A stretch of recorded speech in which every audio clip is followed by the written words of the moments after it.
دوسری جانب خبر ہے کہ امریکہ نے ایران اور اسرائیل کے درمیان جاری جنگ سے خطے میں صورتحال کشیدہ ہونے کے خدشے کی وجہ سے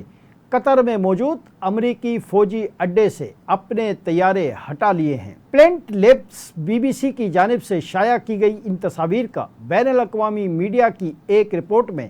تجزیہ کیا گیا ہے کہ تجزیے کے مطابق سیٹلائٹ کے ذریعے الحدید بیس کے 5 جون کو لی گئی تصویر میں فوجی اڈے پر تقریباً 40 فوجی طیارے کھڑے نظر آ رہے ہیں،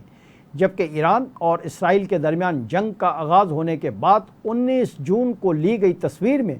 فوجی اڈے پر صرف 3 فوجی طیارے نظر آ رہے ہیں۔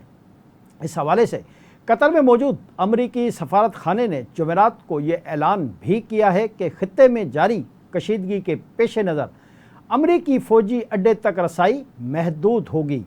امریکی سفارت خانے نے فوجی اہلکاروں کو چوکنا رہنے کی ہدایات بھی جاری کی ہیں۔ اس حوالے سے امریکی فوج کے سابق لیفٹیننٹ جنرل اور رینڈ کارپوریشن کے دفاعی محقق مارک شارٹس نے میڈیا سے گفتگو کرتے ہوئے کہا کہ الحدید میں امریکی فوجی اہلکار، ہوائی جہاز اور تنصیبات ایران سے قریب ہونے کی وجہ سے انتہائی کمزور ہوں گے۔ انہوں نے مزید بتایا کہ حتیٰ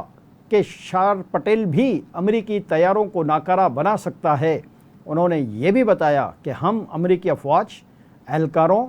اور اثاثوں سمیت دنیا دونوں کے خطرے کو بہتر سمجھتے ہیں اور چاہتے ہیں کہ اس خطرے سے باہر نکلیں اور اپنے مشن کو اعلیٰ ترین تیاری، جان لیوا اور پیشہ ورانہ مہارت کے ساتھ انجام دیں۔ آپریشنل سیکیورٹی کو برقرار رکھنے کے لیے ہم پرعزم ہیں۔